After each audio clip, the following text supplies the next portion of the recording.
anak sa pagkakaroon kaya wala sila may kundi it's our choice. So ako sa nagahandom nga kining mga kabataan atong makita, ato ning makuyog dito sa langit. Amen? Sa pag-awit, ginayon sa Revelation 5:9, we will sing a new song. So I will expect nga kikantanan makaadto sa langit, magkuyog, pag-awit sa bag-o nga laliton nga ihatag itudlo sa atong Ginoo. So thank you everybody. Thank you sa inyong time and effort nga it's a blessing for the Tabunok members nga anaa mo dinhi.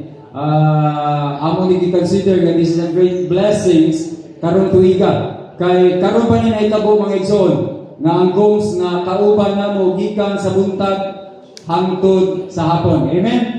So, maulan nga mga igsoon. Thank you. And happy Sabbath.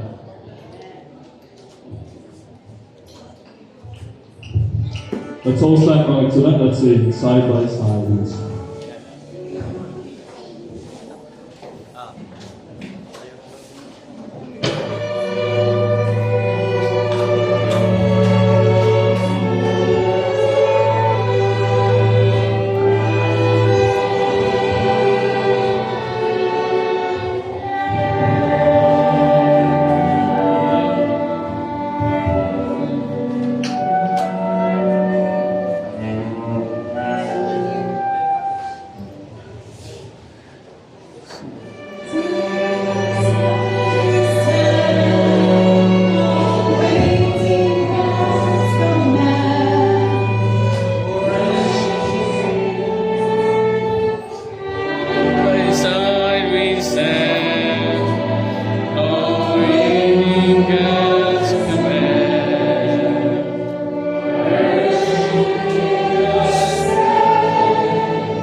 Let us bow our head for a word of prayer. Our great God and Heavenly Father, thank you so much, dear Lord, sa imong balahan ng mga musika na ipadala dali pinaagi sa Conch Chamber, Lord. Ikaw tama kauban sa journey nila sa pagpadayon sa ilang pag-share sa ilang mga talento sa mga church, sumatag makaigsunan nga ma-inspire o magpadayon ang ilahang pagtuod mo. We all know the Lord that music that makes our heart pure and sumok dear Lord. May you guide us sa pagkakas possible absolute sometimes kami magkabulag-bulag ng hapunan. Thank you for hearing and answering word of prayer. In Jesus' name, pray.